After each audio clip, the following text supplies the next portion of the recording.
Welcome to the Embodied Soul podcast, Soulpreneur. This is a life and business space for you to help raise your vibration and energetically connect to your dharma, your spiritual life purpose, so you can take aligned action to embody your uniqueness like never before.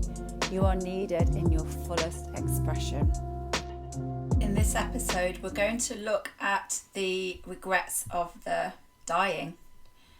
There is the most poignant article that I've seen a few times in The Guardian, the top 5 regrets of the dying, from a nurse who was in palliative care, Bronnie Ware. And there are 5 top regrets. And as someone who has had breast cancer twice in my 30s, even though I didn't die, I'm still very much here, which I'm so blessed for. But with young children, I had a 4 to 6 month old, I think, when I was first diagnosed, and a 4-year-old. My life was shaken, and I've spent all of my life, I think, preparing actually before, because I was already a yogi and I already did shamanic practices before I had breast cancer and crystal healing and lots of wonderful things. But after that, I really dived in more into my mind, what was there, how I could move my energy, how I could live a more high vibrational life, how I could have more vitality. I looked at every part, a holistic view of my body, mind, psyche, soul, and I dedicated myself to living my life's purpose, which has had different stages. And I've got the most beautiful 3D experience for you coming up. On the 22nd of March, it's free, and it introduces the concept of dharma. But let me go back to this article and my response to it. As a shamanic practitioner, one of the tenets really is the shamanic way of being is to have no regrets at sunset. So to me, my embodiment of that, what that means to me, this looks like having a day, each day, full as many conscious choices as I possibly can, and having time to reflect at the end of the day, to see if there's anything I need to heal, if I was triggered, anything I'd like to delve into more, anything I was really super excited or getting downloads or inspiration from that I want to go into more.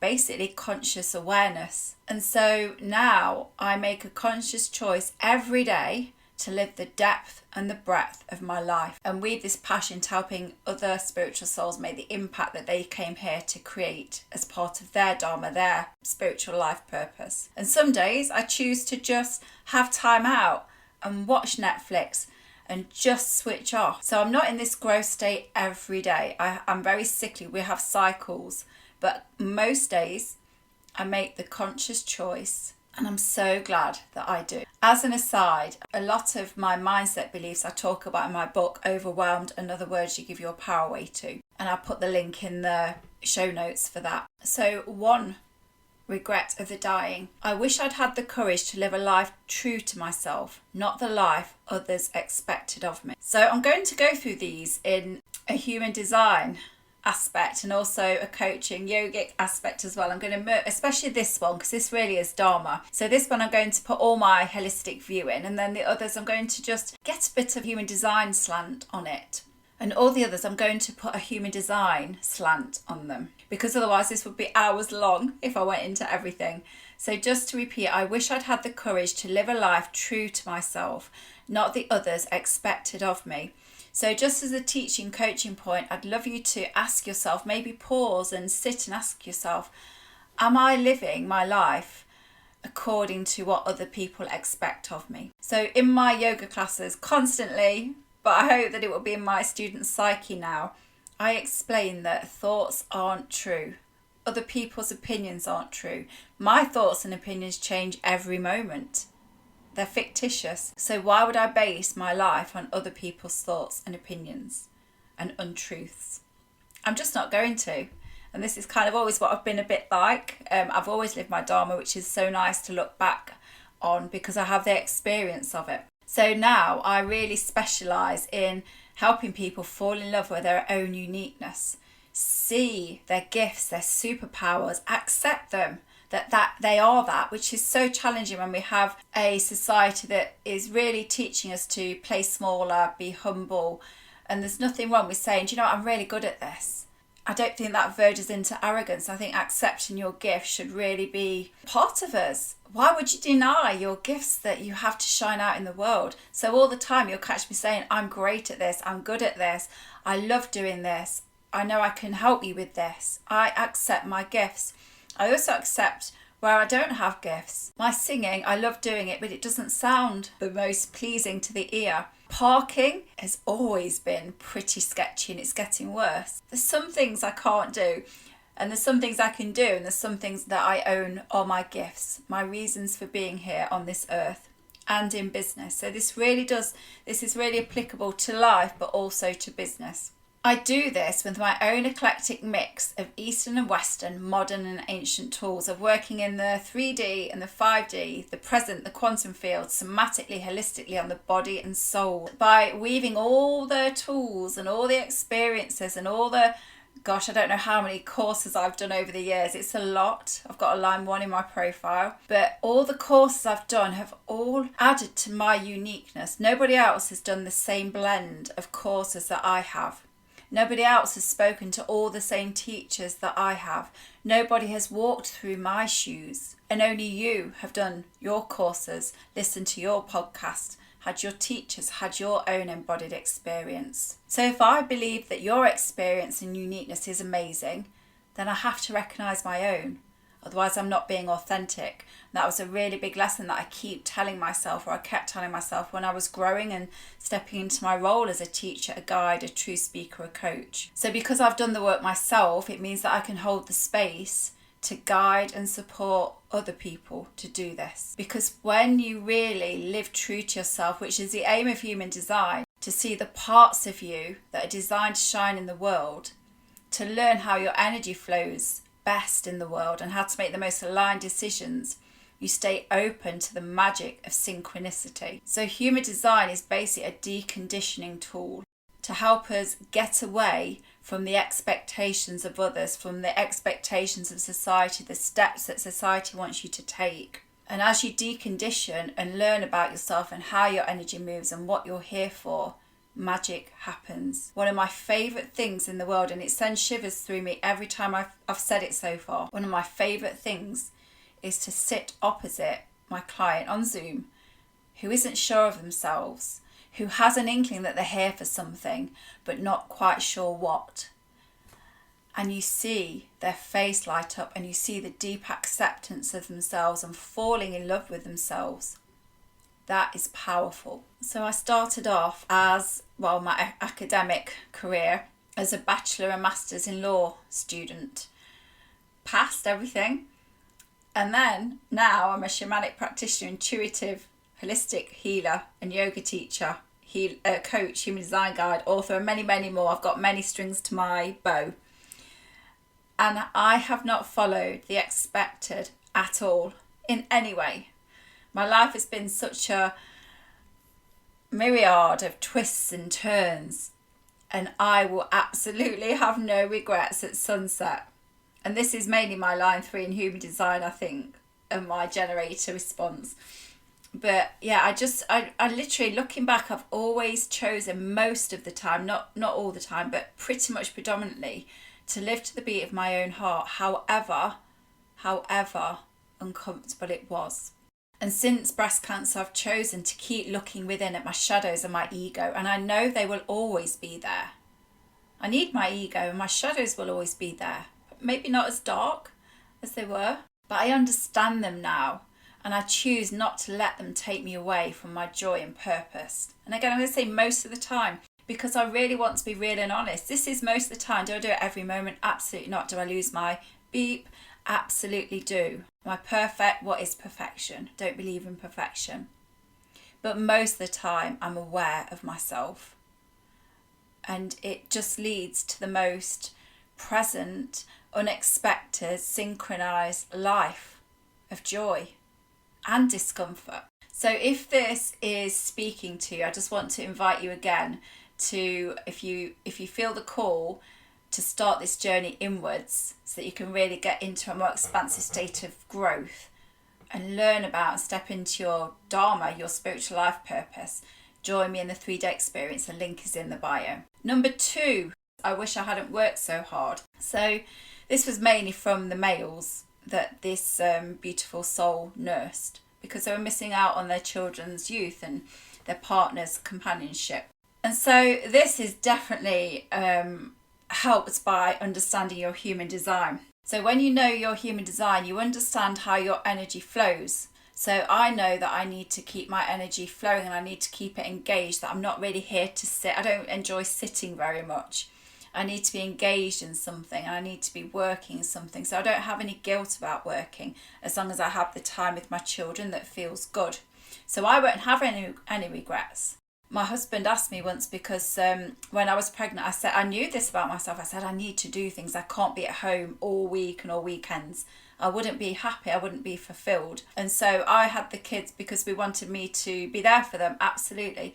But at weekends, I often, not all the time, I often went off doing shamanic workshops or learning Reiki or massage. And that lit me up. My energy was engaged and then I could be there for my children. And he asked me about a year ago, did I regret that? No. No, because if I didn't do it, I wouldn't be fulfilled. And I would get frustrated because I'd be at home all the time and my energy doesn't work in that situation constantly. So I don't have any regrets because I'm conscious. It's a conscious choice. I know how my energy moves. I know what I'm here for.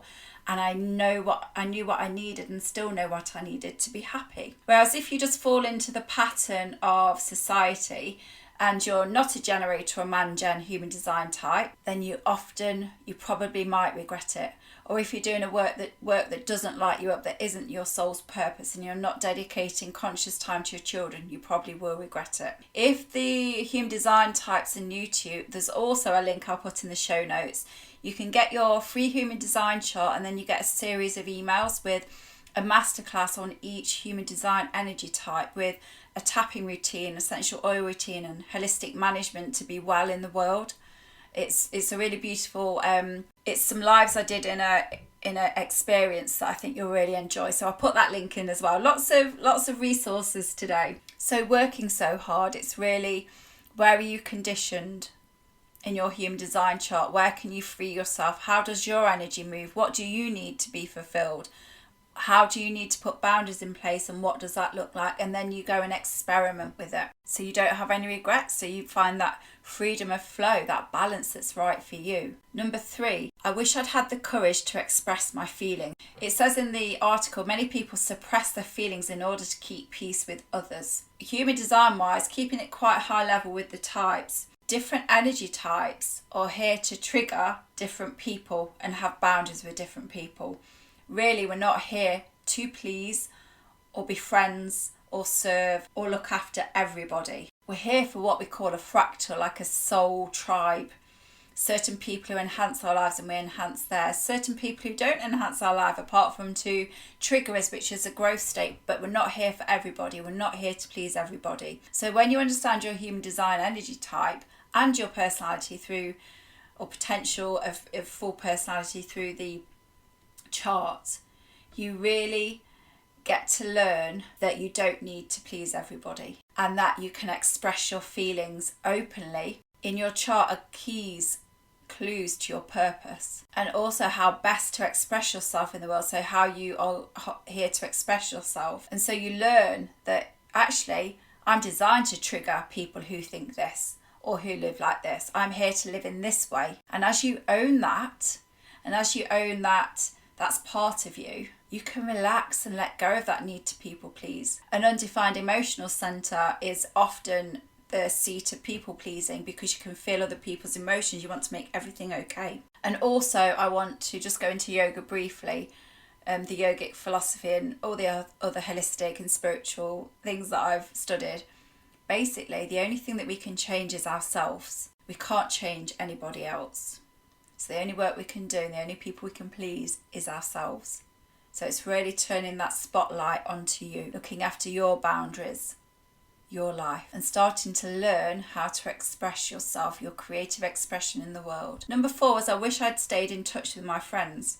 So it's not that much human design could sort out with that one. However, as regards with the above, not all friendships are here for life. Some friends come and go. Some friends are for life, and you'll know. But if you listen to your strategy authority with human design, if you really fine-tune how the people around you are making you feel, you can choose, are they part of my friendship group? Are they not? And the ones that are, you're not so likely to lose contact with them. Quite often we grieve friendships that if we'd have stayed with them, they wouldn't be friendships anymore. I've stayed friends with people from school and I had to let go of them at the age of about 36 because it just wasn't okay and it wasn't healthy. Don't regret that, because how it was in the end wasn't okay. I miss how we were when we were 18 and having a great time, but people change and friendships change. So as you understand who makes you feel good through learning how your body responds to others in human design, if you don't have that innate awareness, you choose who's for you. And then you can dedicate yourself and devote yourself to those friendships as long as they're healthy. We need friends that support us and lift us up, both ways. And the last one was, I wish that I'd let myself be happier. So happiness is a choice, but quite often, as it says in the article, they had stayed stuck in old patterns and habits. The so-called comfort and familiarity overflowed into their emotions. Fear of change had them pretending to others and to themselves that they were content, when deep within they longed to laugh properly and have silliness in their life again. Can you feel the heaviness of that? And again, it's this being stuck in the old patterns and habits. It's being stuck in the conditioning society. You've made your bed, now you lay in it. You can't do this, you can do this. This is acceptable, this isn't acceptable. Duality, this and that, right, wrong, black, white, male, female. Fear of change. The brain doesn't like change, but with human design and with coaching, you can massively lean into where you will feel happy, where you will feel peace, where you will feel contentment. You'll get this natural flow of energy in your body.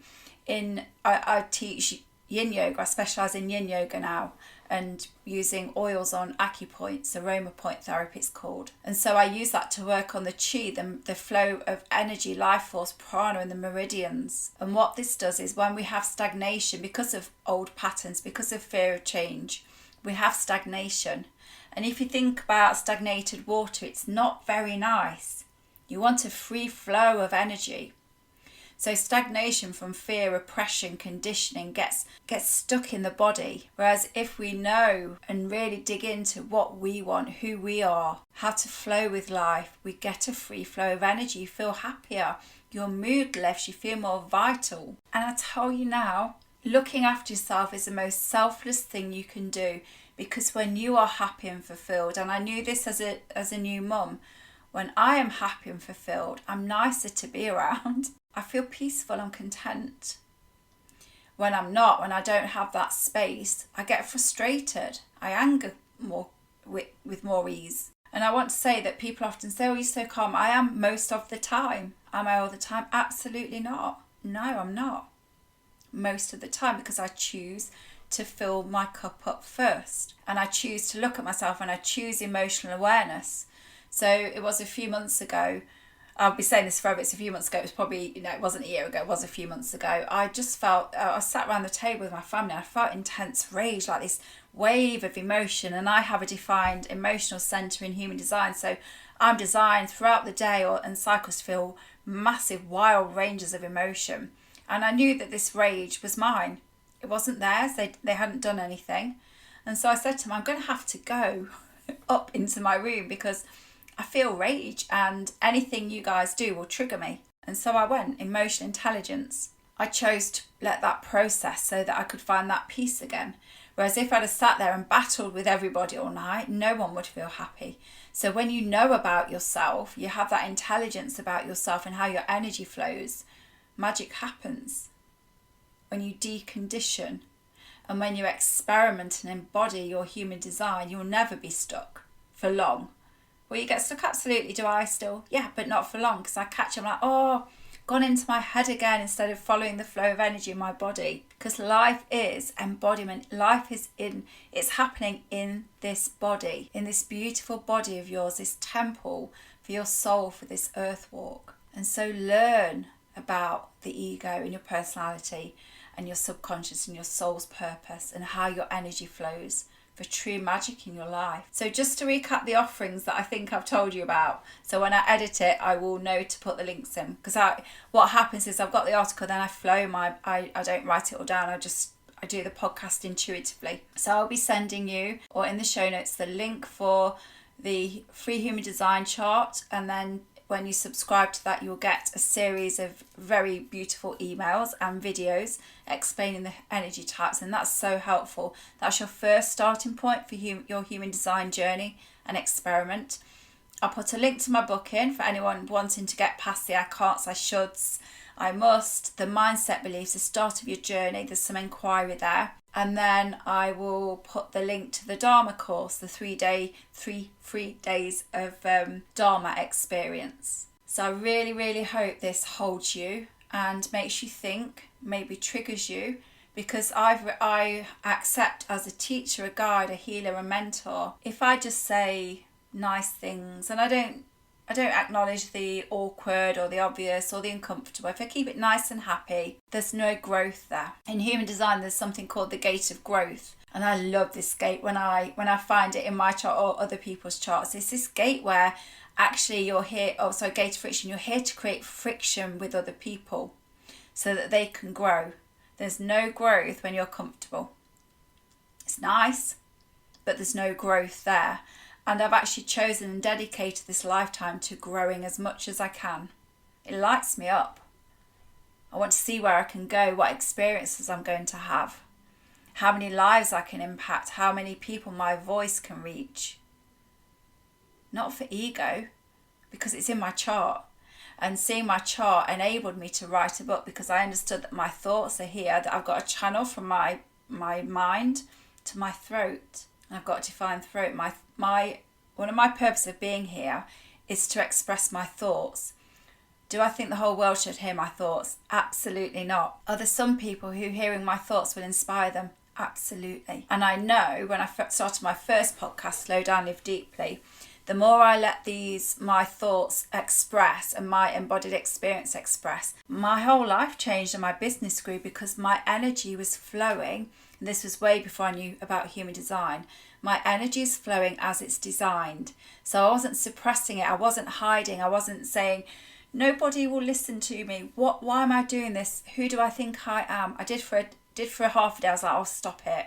You're going to do this anyway. Like, let's sort this mind out. And off I went and magic happened. And then as I pivoted, because I pivot in my career, my expression, my dharma, my life purpose changes, the Embodied Soul podcast is more appropriate, and I rebranded because as I've evolved, at the start I was working with people, and I still do work with people in this way, who don't feel enough, who really want to work on themselves, who know that there's a better state to be, who want more peace, who want that inner peace, that inner stillness and bliss. And then it starts a growth cycle.